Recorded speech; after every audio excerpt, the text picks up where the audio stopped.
Hello guys! Welcome to my channel. So for today's video ay magluto tayo ng fish noodles in soup.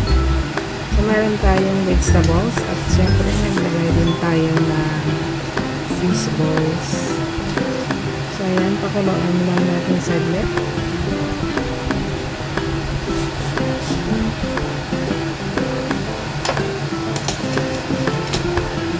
Siyempre maglagay tayo ng dried flatfish powder para mas lalong malasa. Ang gamitin na rin ay fish noodles. So para siyang udon guys. So ayan, close na siya. So madali lang talaga siyang lutuin. Meron din siyang seasoning. So ayan, magpakulo lang tayo ng fish ball and vegetables and maglagay na ng powder.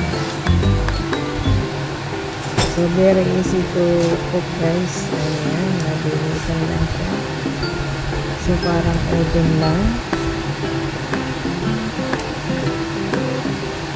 So kulo-kulo lang konti.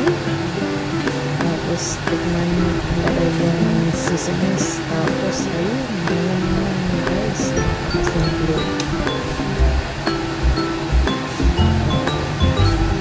Antayin natin kumulo.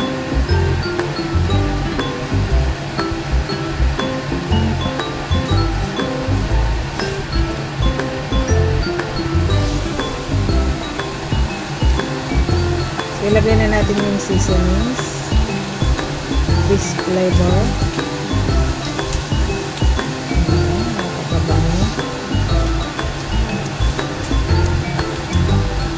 Madali lang talaga siyang lutuin guys.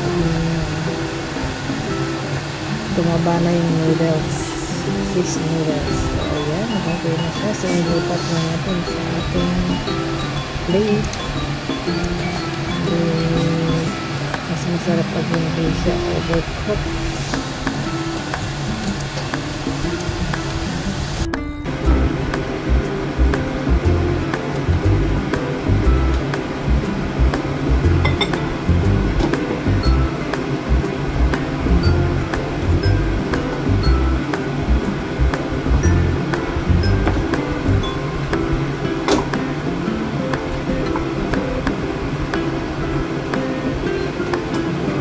Thanks for watching. See you in my next vlog. Please like,